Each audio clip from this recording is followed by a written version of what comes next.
Hi, history class. It's Mrs. B again. This time we are going to go over section 3 in our books by the notes. And today's section is Europeans compete in North America. So let's get started. This is what your notes should look like. It has this fancy little diagram on here. And then of course it says Europeans compete in North America at the top. Okay, so let's go ahead and get started. So Spain has been the forerunner over in the New World. We talked about that in the last notes. They're exploring a lot of what is now present-day Mexico, and they have colonies there. In Central America, they have colonies down into South America even. But this is causing other European nations to be jealous of them because Spain is gaining so much wealth and the colonies that's going to give them resources and things over here in the New World. They're finding things like gold. There's obviously lots of other resources here like timber and things that could be very useful to a country. So some of these other nations in Europe are going to start getting involved. So the first fill in the blank is Spain's. Nations jealous of Spain's wealth and power. SPAIN''S. The next reason for European rivalries is the Protestant Reformation. Now, we talked about this in the last chapter. This was Luther pinning to the door of the Catholic Church all of the things that he saw wrong with what they were doing because they weren't following the Bible. Many things the Catholic Church was doing was contrary. You probably remember he got excommunicated. And so it caused a lot of upheaval in Europe with a lot of new Protestant churches springing up and with the Catholic Church having been so powerful as it was. So Protestant Reformation caused upheaval and wars. That's your next fill in the blank is wars. So by 1530, several nations were split over this whole Catholic versus Protestant issue. So your next fill in the blank, several nations split with Catholic is the fill in the blank church and start Protestant churches. So we're seeing Protestant churches springing up over Europe. But again, this is causing a lot of upheaval because the Catholic Church was so powerful. Some examples, I have one here for you. King Henry VIII. He was a Catholic. England was Catholic, but he wanted the Pope to annul his marriage to Catherine of Aragon, who was the daughter of Ferdinand and Isabella in Spain. They were the ones that sent Columbus on his voyage. He wanted his marriage annulled because his wife Catherine did not give him a son, an heir to the throne.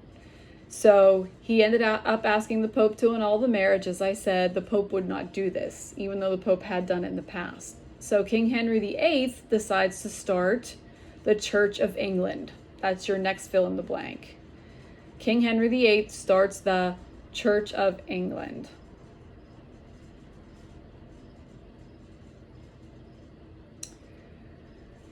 Next thing. Amongst all this Protestant Reformation and, again, jealousy over Spain, economic conflicts rise. So the next blank is economic. Wars were popping up everywhere. If you're in a war, you need ways to fund the war. One of the ways that you can do this is if you have gold in your treasury. So wars were creating need for gold. That's the next fill in the blank, because they needed to fund all of the things that they needed for the war, whether it was supplies, people that you're paying to fight in the wars, the boats that you need to build, and so forth. Trade, next bullet point down. Trade in other words, countries were looking to the colonies to make their nation wealthy. So this was creating kind of a little bit of an upheaval too. What the home country was looking at was something that was called mercantilism. That's your next fill in the blank. I'm going to spell that for you. Mercantilism. Mercantilism is an economic theory that holds that the colonies existed to make the home country wealthy and powerful. So in other words, it's not that the colonies were there to sort of grow and sustain themselves only. They had to send things back to the home country to make the home country wealthy. That was a whole mindset there. So if you look at this little diagram that I have set up on the notes, it has the colonies on the circle to the left, and under there, under the word colonies, it says the colonies can only trade with the home country. In other words, they didn't have freedom to go and trade with, say, other colonies. They didn't have the freedom to go and especially trade with other European countries. If you were a colony of Spain, you could only trade with Spain. That was how it was set up under this idea of mercantilism. If you look over at the home country circle, which is on the right, the reason that they trade was to acquire wealth. So, for example, in the colonies, you have them finding gold. You have them growing cotton because it could grow in the temperatures that were especially found in North America's southern type regions. You had an abundance of timber. There were forests everywhere in the Americas, especially along the East Coast and in places that timber grew well. It was heavily dense with forests. So these colonies would find the gold, grow the cotton, cut down the timber, and they would send it over to the home country. And then the home country could do whatever they needed with it. Make furniture, use the gold in their treasuries, make clothing from the cotton, because cotton was a very desired way to make fabric for clothing then and now. But the home country then would trade with whomever they wanted and make money and acquire wealth. They would also send things back to the colonies, like clothing that they had made and furniture, for example, all these manufactured goods that they made, but the colonies could only buy off of their home country. So the colonies were just stuck in this cycle. The home country was getting wealthy, but the colonies couldn't trade with anyone else and couldn't buy from anybody else. That was the whole idea. It was like this cycle helped the home country become wealthy. We're also going to see, if we look below the diagram now, that there was a power shift in Europe. So in 1588, King Philip of Spain sent his Spanish Armada, which is the fill in the blank, Armada. That was the name of his navy. It was a fleet of 130 warships, and he sent them to force Queen Elizabeth I from her throne. Now, Queen Elizabeth I was a daughter of Henry VIII. There were a few successors before her that had the throne, but they had passed away. They weren't on the throne very long. It was her turn to be on the throne. She was a Protestant. So her sister before her, who was queen, was trying to reinstate Catholicism, but Queen Elizabeth wanted to go back to England being a Protestant nation. This did not make Catholic Spain happy. So this was one of the reasons that King Philip was sending this fleet to try to take her from her throne. Another reason had to do with the fact that English ships were sometimes attacking Spanish ships and taking gold and things from it. So you could see that wouldn't make the king very happy. But England's smaller fleet of ships, they were smaller and faster, they managed to defeat the Spanish Armada. So defeated is the next fill in the blank. England's fleet of smaller, faster ships defeated the Spanish Armada. This was huge because what it did, it changed the balance of power in Europe. Power is the next fill in the blank. If you could have the fastest, quickest, even largest, especially navy, which would be your fleet of ships as part of your military force, then you had a lot. And therefore, this shifted the power in Europe from Spain to now enabling places like England and France to found colonies in the Americas. So those are the next two blanks. Enabled England and France to found colonies in America. So this was big. What were some of these countries now trying to find? Okay, we talked before about trying to find an easy way to Asia. That ends up getting a name here, and we're going to see that very shortly. One of the men who had the idea to say, hey, let's keep looking for this passage to Asia was John Cabot. He was an Italian explorer, but he was looking for someone to fund his journey. So John Cabot is your next fill in the blank.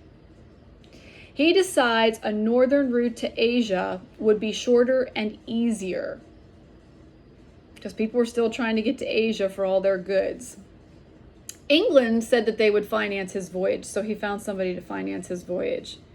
In 1497, he explored Newfoundland. In 1498, he went back on another voyage, possibly down the eastern coast, historians believe, of North America, as far as possibly the Chesapeake Bay they think he may have reached.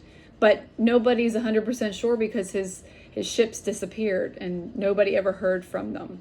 So that's kind of all just speculation. But what he was looking for was what would become known as a Northwest Passage. So if we look at the next fill in the blank, it's going to be Northwest Passage. Go ahead and put that in there. England was not the only country trying to find this. France and Holland were also trying to explore, looking for this Northwest Passage. And we're going to define Northwest Passage simply as a sea route from the Atlantic Ocean to the Pacific Ocean that passed either through or around North America. Because you might remember I said before, people didn't actually have the idea or the notion that there was a huge landmass in the way. They now realized that the Americas were there. So they either had to go through it on a waterway or they had to go around it. They're going to find that this is going to be pretty unsuccessful, but at the time, people were looking for it. Another person who was looking for it in 1524 was Giovanni Verrazzano. He explored for the passage for France. He went and explored up and down the Atlantic coast, probably from North Carolina, they think, up to around Newfoundland. Jacques Cartier also explored for France. He ended up finding the St. Lawrence River, which is kind of there between Canada and North America. I'm sorry, not North America, the United States of America. And he also explored the area of Montreal, which is a province in Canada now.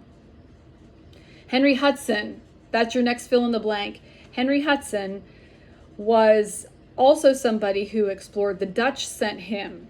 He had 4 unsuccessful voyages, however, trying to seek the Northwest Passage. Unfortunately for him too, because he had so much unsuccess, his crew on their final journey ended up mutinying, and they sent Hudson, his teenage son, and 7 loyal crew members adrift in a small boat, and they were never heard from again. So sad ending for Henry Hudson and his son and some of his men.